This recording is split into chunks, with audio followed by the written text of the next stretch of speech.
Good afternoon, everyone. So today we're welcoming Dr. Nathan Wood. Nathan, thank you for joining us today. So Dr. Nathan Wood is a postdoctoral fellow at the Fair Energy Transition Center based at Utrecht University and Eindhoven University of Technology in the Netherlands. And he completed his PhD in 2020 at the University of Leeds.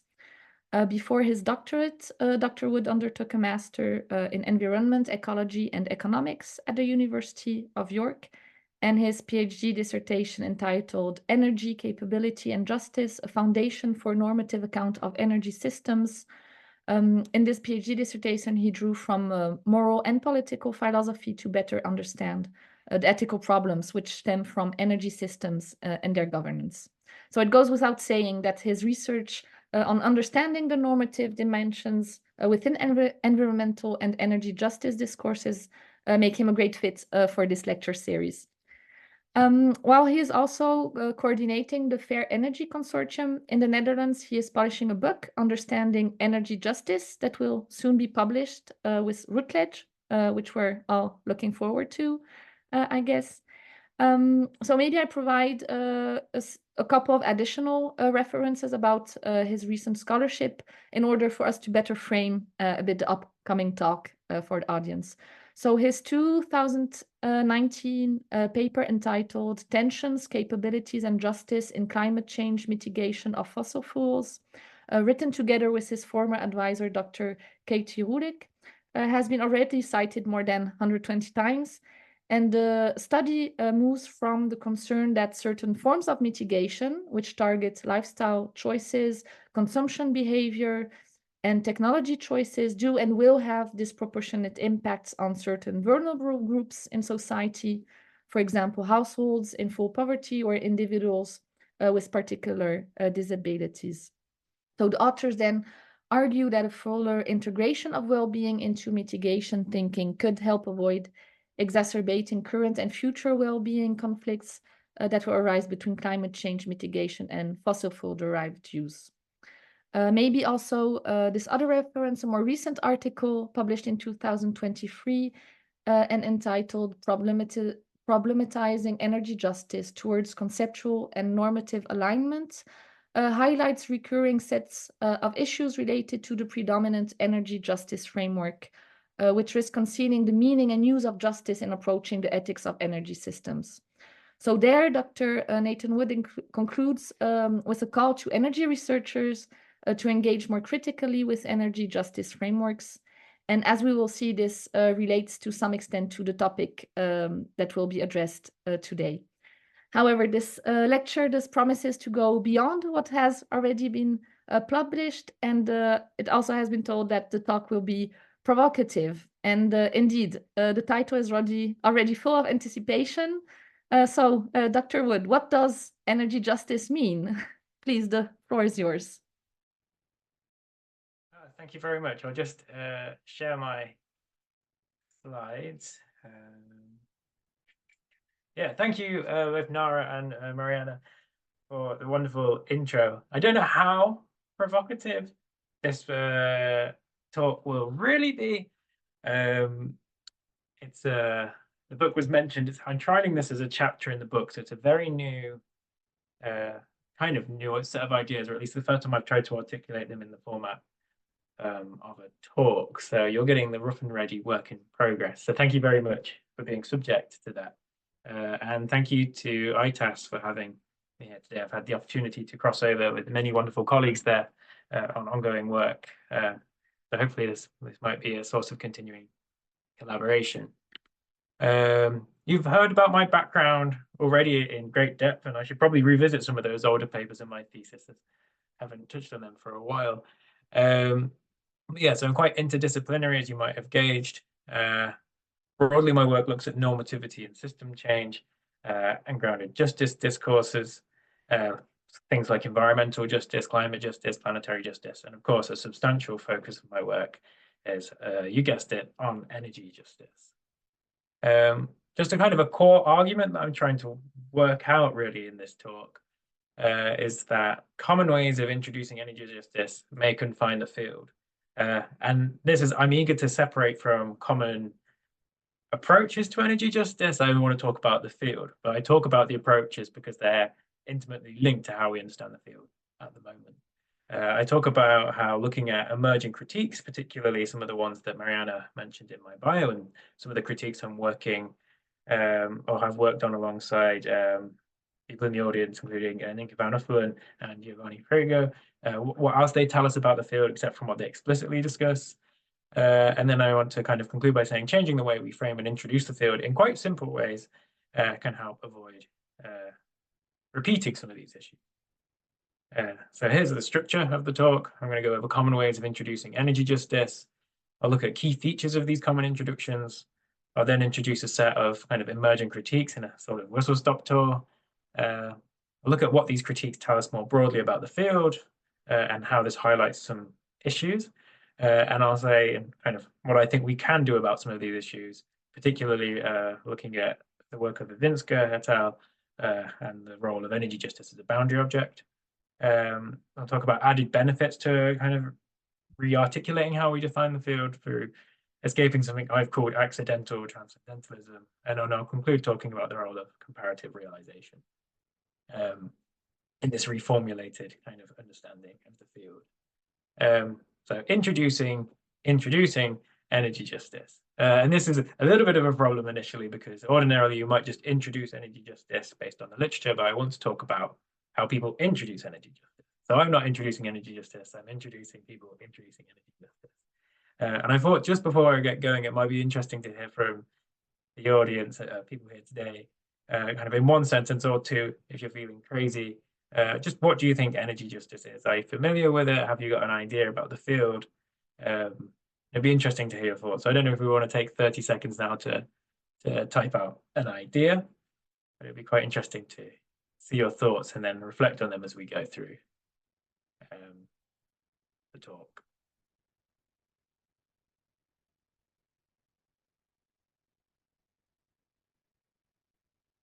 And I assume everyone can type in the chat, but I'm not sure.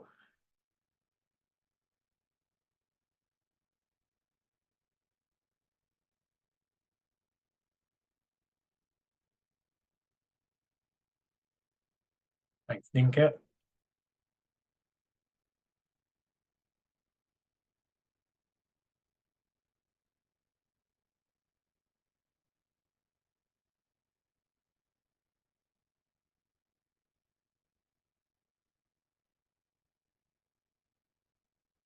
Interesting, Joe. Then I might come back to these in varying extents if they help me illustrate a point. If not, it's always just interesting to see how familiar people are with this field and what they actually take away from it on their initial impressions. I guess I'll just leave kind of 20 more seconds for this exercise, and then I'll jump right in.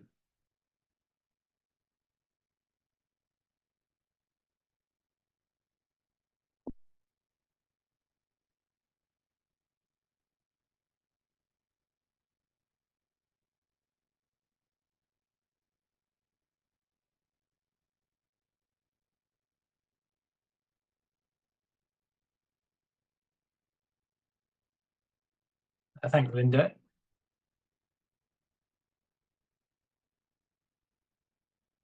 Right, if you feel inspired to write something in the chat, do just keep popping things in there, and we might come back and talk about them at the end. But it's interesting to see the definitions that have come up so far. So I offer, before I get into this, the introductions to energy justice, a very broad definition, which I'll kind of talk about later, why I think it's useful just to understand the discourse in this way. So I describe it as a diverse and disparate group of scholars focusing on normative or ethical issues to varying degrees of explicitness surrounding energy system. And based on this kind of keyword crunch by a review by Ivinska et al., you can see some of the issues that kind of are covered in this discourse. So moving on to these common introductions. So how is energy justice introduced? Well, it's often introduced in the form of two prominent approaches. One is often described as a tenet-based approach, another is orientated around principles and often referred to as a principled approach. And sometimes these overlap or introduced in an overlapping way. Both introduce energy justice in multiple ways. So sometimes it's in the form of a goal, a particular vision, or often as a decision tool for a tool for decision makers. And we can see here, again, based on the work of Ivinska et al., that much of the field centers on these two approaches. So you can see the kind of the groupings of the names and the approaches that they're associated with. So beginning with the principled approach, and here I must say that I'm going over the routinely cited definitions. So these articles may introduce and alter slight kind of ways of introducing the field or the frameworks that they define the field through. But these are the kind of consistent aspects that arise in these publications and then publications that cite those publications. So Sophocles often describes the energy justice as envisioning a global energy system that fairly distributes both the benefits and burdens of energy systems, and one that contributes to a more representative and inclusive energy decision-making. Similar to Ninka's take, it attempts to apply principles and concepts from social justice to global energy systems in the broadest sense. And there's a few bits kind of that make up this approach. So one is this illustration of how a range of different philosophical influences can be used to frame very specific energy issues. So you can see that first box there, kind of different philosophical influences, different concepts have been connected to certain issues. So human rights and social conflict framed in terms of human rights and perhaps some of the human rights abuses that arise around energy systems and the supply of energy. Later additions to this approach brought in kind of additional framings in responses to the idea that most of these framings, or indeed all of them, are in some way Western-centric. And then it's never entirely articulated how, but this approach gets its namesake from these principles, but we're not entirely sure how they're connected to these justice concepts, but the principles you can see on the right, so that availability, affordability, due process, transparency and accountability, sustainability, intragenerational equity, intergenerational equity, responsibility, resistance, and intersectionality. And these are kind of seen as a normative checklist through which to guide energy decision making.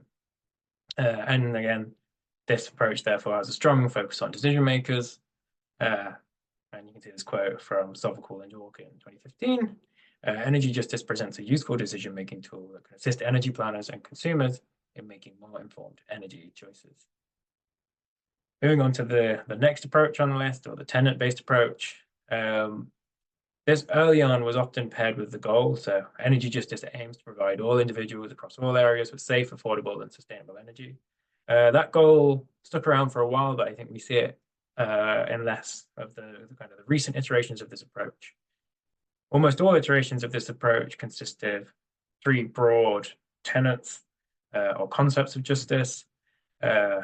So they look at identifying distribution. They talk about the distribution of the benefits and burdens of energy systems, so often in a spatial way. They look at recognition, so often this is described as who this affects, and different definitions of recognition are given throughout the justice. People are going to ask Ninka for more information on this, who's in the audience too. And they look at procedural justice, the way that decision-making occurs in energy systems. Restorative justice, the idea of kind of debates about to which extent we should restore injustices to ameliorate them, appear sporadically in certain iterations of this approach, and often now it's defined as being underpinned by some type of cosmopolitan thinking. So the idea that these kind of notions of justice should apply to all people globally. Again, this also has a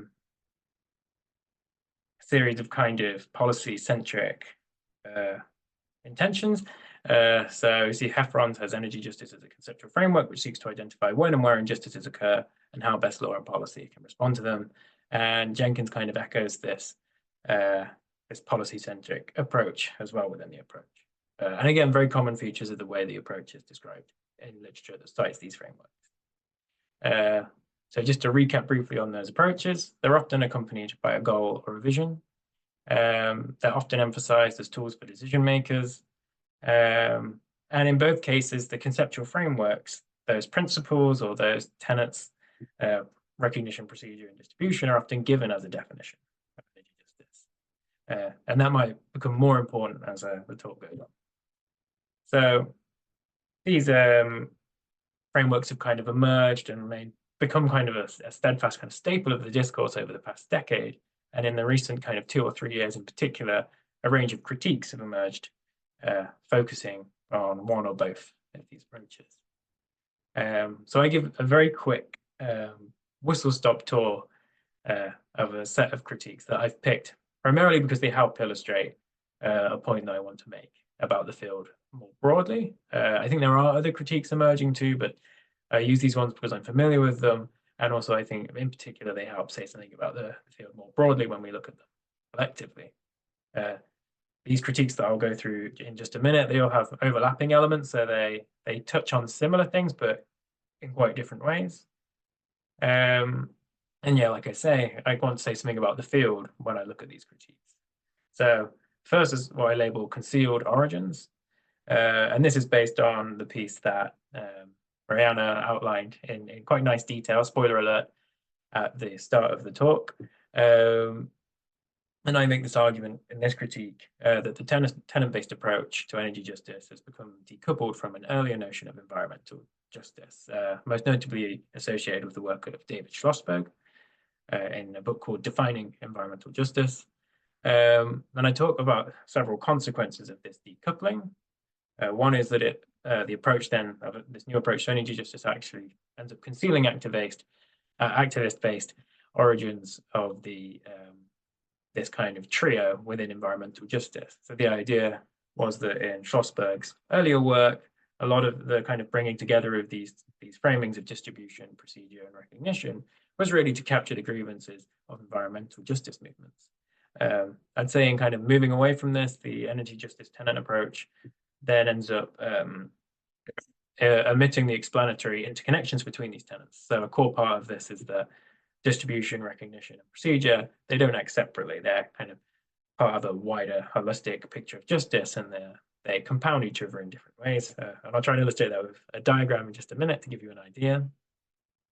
And then finally, by kind of removing energy justice from its earlier environmental justice framing that it seems quite closely based on, the debate underpinning each separate dimension of justice, distribution, recognition, and procedure, is also concealed. So within environmental justice, within Schlossberg's account, all of these tenets were kind of based on or summarized around a series of debates about what each of these things mean. So what does distributive justice mean? What does recognition mean? And what does procedure or often participation mean? And this is generally how I visualize this. So Gordon Walker was nice enough to let me reproduce this for the 2023 paper that you can see. And it's not always the case in the literature. People do draw connections to it, but generally in the conceptual work of these core papers, the tenets are isolated from one another. They are applied kind of in an order. Whereas actually earlier accounts of environmental justice tried to capture the complexity of the way that, for example, maldistribution might prevent someone from having the resources to participate in certain spaces, or malrecognition might be a product of maldistributions and might lead to people being excluded from certain procedures. So I argue basically that the way the framework is introduced takes some complexity out of the picture. And the core consequences of this, is kind of might have already gone over, is that the tenant approach ends up being rationalized in ways that are antithetical to earlier environmental justice theory. So one example of this is from Jenkins 2018. So she says, energy justice does separates itself from the crowd, I should say, by overcoming what might be identified as naive approaches of environmental and climate justice, and ends up focusing on embedding justice in policy and advocating for a top-down policy, which is quite antithetical to what environmental justice movements were advocating for, and on which the earlier notion of environmental justice was built. And part of this divergence then also acts to reduce the explanatory power of the approach, concealing the diversity of the debates that underpin those concepts originally. Moving on to the second critique, and this is one I developed closely with alongside Ninka van Uffelen, who also led on this, Giovanni Frigo, who's also here, and then Christine Milgram, who I think has just left ITAS, as well as a lot of wonderful other scholars you can see at the bottom of the screen.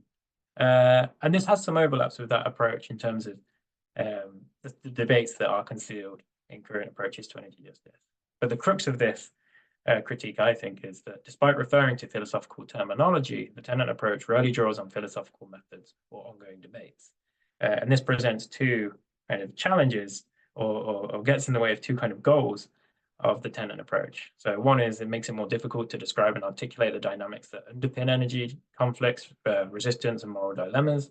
So how do we actually describe them if we're divorced from these tools that actually let us capture and describe what injustice is? But it also presents a normative challenge in justifying what we might describe as normative ethical evaluations of energy systems policies. So that is, how can a scholar recommend taking action by saying something is injustice without actually having the tools to describe why something is an injustice and why they think something is an injustice. And a lot of this is supported by Van Offlen's work. So many articles that use the tenant approach do not explicitly justify normative claims when they make them. So a paper might say, this development is an injustice, but they might not give us the conceptual kind of infrastructure or concepts to back up those claims. And likewise, the approach does not take account of the multiple ways justice can be interpreted. So when we look at distribution, there's a whole kind of field of what distribution means. Hotly contested, does it mean freedom, capability, capacity? It's really important to spell these things out. And without doing that, it kind of leaves a big kind of question mark over what we mean, what we call something an injustice, or a distributive injustice, or a recognition-based injustice. And although this critique focuses on the tenant approach in particular, some of my earlier work briefly points out that a similar critique can be levied against the principled approach too. If we think about the way those principles of justice arise in that approach, and how they're not compared or contrasted or debated with other principles. So this critique puts forward a series of solutions. It thinks by using rigorous argumentation and clarifying the normative assumptions in energy justice contributions that we can increase the transparency of these normative claims, which is important if we want people to make decisions based on these claims. Part of that can be based on distinguishing tenets or specific concepts of justice, these broad kind of ideas, to specific conceptions of justice. So really kind of conceptions narrowing in on what we really mean by justice. And more generally kind of integrating existing philosophical debates. And the third and final on our whistle-stop tour of critiques is a fairly recent one, and it's an interesting one. So it's by these authors, Dunlap and Tornau. And Tornau has posted a similar critique the year before, but I focus on this one explicitly because I think it's quite an interesting case study. Tells us something about the field in particular. So they respond explicitly to a paper published by Sobocal et al. Last year as well. This paper was titled Pluralizing Energy Justice, Incorporating Feminist, Anti-Racist, Indigenous and Post-Colonial Perspectives. And they kind of take fault with this, this contribution in a particular way. So one of the quotes that really stuck out to me and kind of highlights the nuance of the critique I'm about to summarize is they say, well, we agree in principle with this definition of energy justice. Who wouldn't? We need to go beyond energy justice and its capitalist modernist foundation. And what they're getting at is, though, although we can introduce these concepts are often introduced in energy justice within this approach. And I see this within the kind of the line of the principled approach, which often introduces new concepts, but within the broader framing of energy justice. They argue that these concepts are still absorbed by underlying statist capitalist institutions. And this kind of institutions that sit in the background are kind of assumed in the background of energy justice, particularly when we think about who makes decisions and who holds power. They highlight kind of continuing ties to extractivist and developmental ideas. And Dunlap and Tornau essentially argue that these ideas and institutions are the core reasons why injustice or oppression is continually perpetuated and compounded surrounding energy systems. So we kind of, even though we introduce these concepts, we can't necessarily escape issues caused by a wider system. And Tornau, the year before, has a paper that kind of levels these arguments more or less towards the broader field. So although in this instance, Dunlap and Tornau are responding specifically to kind of Sovocal's line of energy justice, they've illustrated too, Tornau has illustrated that these arguments kind of occur within the broader field too. So to summarize these critiques, kind of on these concealed origins. That first critique gets at the idea that energy justice omits productive developments in prior discourses, a bit similar to the post-colonial critique in some ways, maybe. On the philosophical foundations, energy justice faces challenges in describing injustice and normatively evaluating energy systems. And on the post-colonial critique, energy justice implicitly commits to problematic legacy structures and institutions, undermining the value of introducing certain concepts to these frameworks. So that's the whistle-stop tour of critiques, and I hope it wasn't too much to take in. So hopefully we can discuss this in more detail later, because I'm still trying to work out how I want to actually kind of frame this in a more cohesive argument. But now I want to talk about what these critiques tell us about the field. So one thing I noticed is and maybe this is actually quite normal with many critiques, but they focus on assumptions in some way. So each of these critiques focuses on the assumptions embedded in energy justice frameworks in one way or another. The first kind of contests the assumed benefits of a siloed top-down policy-driven approach. The second highlights a lack of explicit reasoning and methods to support normative ethical evaluations, which often kind of then arise just as assumptions in the literature. So again, focusing on assumptions. And finally, the third critique illustrates underlying and implicit structures which are just kind of assumed within the background of the discourse. Is there anything odd about these critiques? I probably could have framed that question better. I think they're all good critiques. I mean, I'm biased, I've been involved in some of them, but it's more, do they tell us anything about the field that they explicitly haven't tried to? And part of what's interesting is that they all echo developments which have already occurred in parallel fields. So, for example, environmental and climate justice, as we've seen particularly in the case of the first critique, those concepts and debates have been knocking around for a couple of decades. Decolonial and post-colonial debates have also been emerging for a much longer time than they've been within the field of energy justice, and both climate and environmental justice and ethics have now quite a rich history of philosophical debate alongside the social science contributions. So then there's this interesting questions like, why didn't these feature earlier in energy justice discourse? Why is it only in recent years that these critiques have emerged when similar critiques and debates were already well under the way and the emergence of energy justice as an academic field around a decade ago?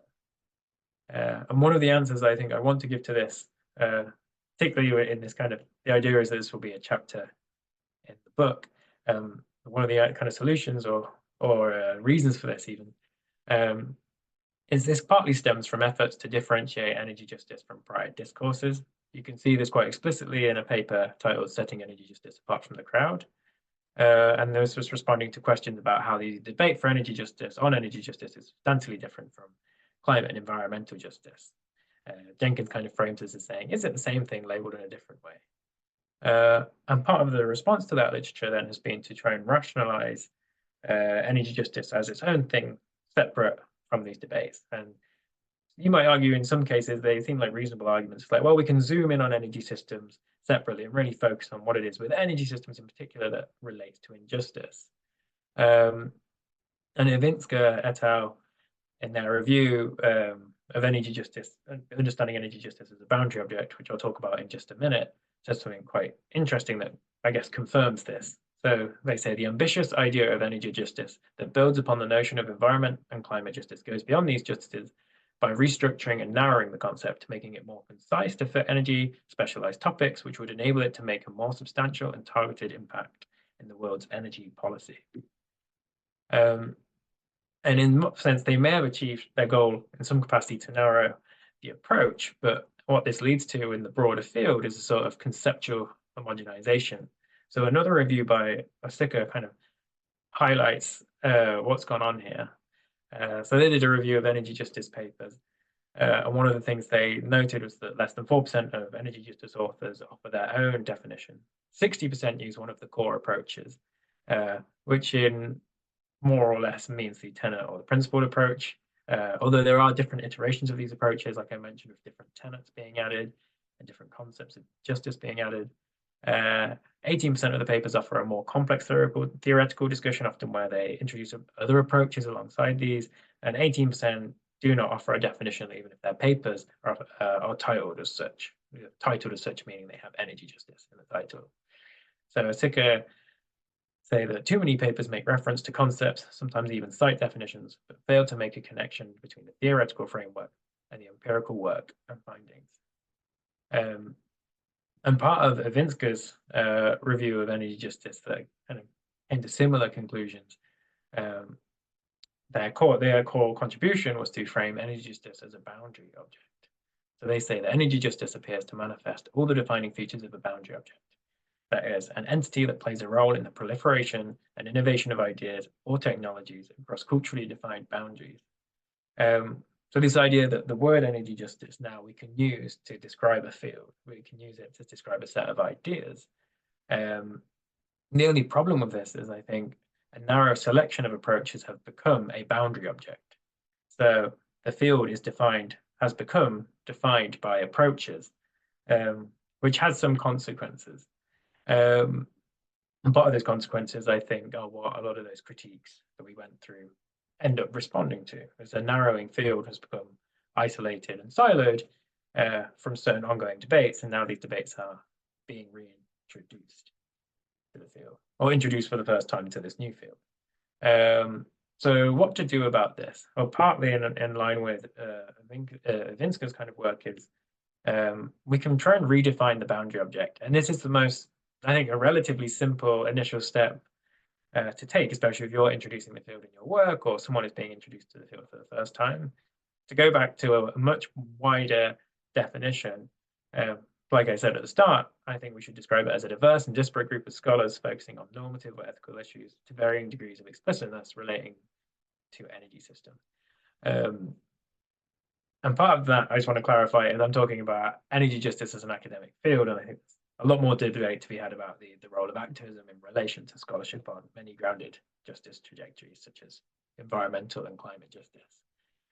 But this way of simply introducing the field lets new entrants distinguish between discrete approaches in the broader field. It brings some critical autonomy with it. It's a very simple first step. Then you can go on to introduce approaches. But this first step is a way of decoupling these approaches from the field, which means that when you have this broader understanding of, oh, okay, we're broadly looking at energy systems, how they relate to justice, what does that mean? Maybe we'll look at some approaches.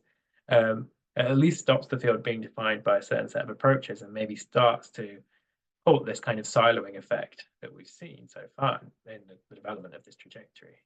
And like I say, it kind of then acts to reinvite cross-pollination and innovation because it doesn't close off the field to these other discourses. It might be easier said than done, but I think it's a key move in creating a more reflexive open field. And I think this move has a few other added benefits, especially when we're looking at kind of implicit assumptions within the field. And a part of that I call escaping accidental transcendentalism. And this is kind of a little add-on bonus, I think, to looking at the field in this way. It lets us escape some other issues. And some of these issues that I'll explain in a second, not all papers do this. In fact, it's mainly kind of the conceptual part of the paper that does this. And then often, like Iwinska illustrate, conceptual work is then often divorced from the work that a scholar actually does in the rest of the paper. Sometimes they offer a definition and then the work goes on. And I think this distinction that I make in a minute can help avoid that separation between theory and the more empirical work that we see in energy justice discourse. So just briefly, what is transcendental institutionalism? Well, as Sen puts it in The Idea of Justice, his 2009 book, it's concerned with defining the perfect or ideal institutions of a society. And it's transcendental because this perfect vision of these institutions cannot be transcended. You couldn't think of a better set of institutions if you tried. And approaches which emphasize a principled framework for justice or a universal principle, Sen would describe often as being transcendental institutionalism. I think often people, when I talked about this in the past with colleagues, it's like, well, how is this different from ideal and non-ideal theory? And I think part of it's very similar, but I think it's the transcendental institutionalism bit, the institutionalism bit that is the distinction. It's coming up with these frameworks or ideas of institutions or principles that can't be transcended. So do we see transcendentalism in energy justice? Well, I kind of use this as a tool to highlight something that I call a loose type of transcendentalism. Because they're not imagining a perfect world, they're imagining sometimes a perfect energy system. And it's harder to say an approach to energy justice is transcendental than it is a theory of justice, but I think it's a useful distinction to work with at the moment. So we see a sort of transcendentalism in Sovacool's principles in global energy justice, where he initially framed his approach to energy justice. And we also see a kind of consistent now cosmopolitan underpinning in the Tenon approach too. We see this as well in Sovacool's kind of definition of energy justice as a global energy system that fairly distributes both the benefits and burdens of energy services, and one that contributes to more representative and inclusive decision making. And we see that in the early, but now less seen definition or goal that Macaulay provided back in 2013, which is energy justice aims to provide all individuals across all areas with safe, affordable, and sustainable energy. There's something slightly transcendental about these, but only in the sense, if we think particularly about silo energy systems and not the rest of the world. So what's the problem? Or does it make sense to ask these type of transcendental questions about energy and justice? Most of the work on energy justice, outside the conceptual papers in particular, highlights that energy and justice, the relationship between these two, is mediated by an array of different factors. So what makes me susceptible to fuel poverty, or what makes someone susceptible to fuel poverty or slow violence, isn't just dictated by energy systems, but the whole world. That's a whole world of different factors. So then when we're talking about transcendental questions or transcendental definitions of energy justice, you can ask, can we have a just energy system in a just world? And does it make sense to ask those kind of questions or even have those kind of goals? And like I say, this doesn't always reflect, those goals doesn't always reflect the research undertaken in the field, where they're often trying to weigh up different policy options, perhaps, or different approaches to shaping energy systems. And Sen's critique touches on this. So he kind of has this bit where he talks about, if we're trying to choose between a Picasso and a Dali, it's not so useful to invoke a diagnosis that the ideal picture in the world is the Mona Lisa. Knowing that the Mona Lisa is the most beautiful picture in the world doesn't let you assess really that usefully or easily if the Picasso or the Dali is the better picture. And similarly, maybe, I think, when we're thinking about these perfect visions of energy justice, and I'm not saying that the literature does this full on, but I think it is a feature of these approaches and a recurring one, and one that has become part of the boundary object that is how people are introduced to the field.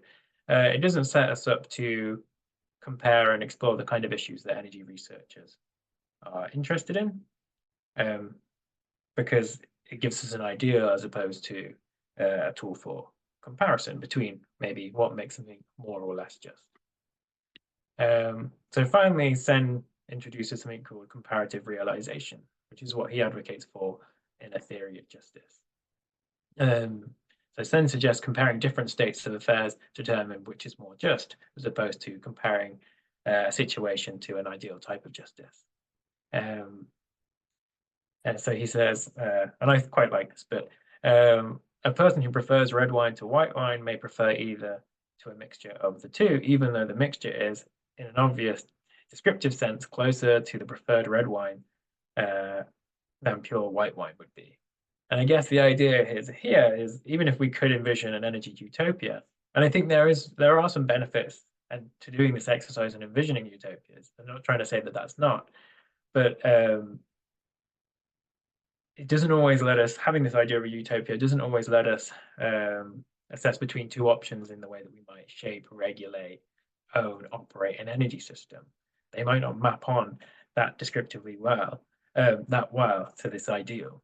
Instead, we might want tools that let us compare those situations in different ways. So why should we keep comparative realism in mind? Well, like I say, it's difficult to compare possible energy controversies with these ideals, or with ideal approaches to justice, or these transcendental institutions, transcendentalist such a mouthful. Transcendental institutionalist approaches, especially when these are embedded and stem from a non-ideal world. And Sen argues a kind of comparative realized-based approach opens up space for deliberation on what is more just in specific contexts, as opposed to saying what the most just world would be. You debate on a case-by-case basis which out of two situations that we might have to choose from is more just. And this complements, I think, the heterogeneity of energy controversies. And if we look at the broader energy justice literature in terms of the type of issues that they focus on, we see that it'd be very difficult to compare many of these issues to specific ideals or visions in a useful way. So to conclude, I outlined the core ways the field of energy justice is often introduced. I've highlighted emerging critiques with the idea that these critiques might tell us something about a wider set of issues in the background of the field, and I've hopefully, to some extent, introduced means to escape these issues through re-articulating energy justice as a boundary object, one that's divorced from approaches and understood as a much more broader and diverse field, and applying this distinction between the transcendental and comparative approaches to energy justice, moving us away from envisioning ideal energy systems to tools which let us kind of compare which energy scenarios out of two or multiple are more just than the other. So I'm not sure how long I took then, but that is me. So thank you very much, and I look forward to your questions.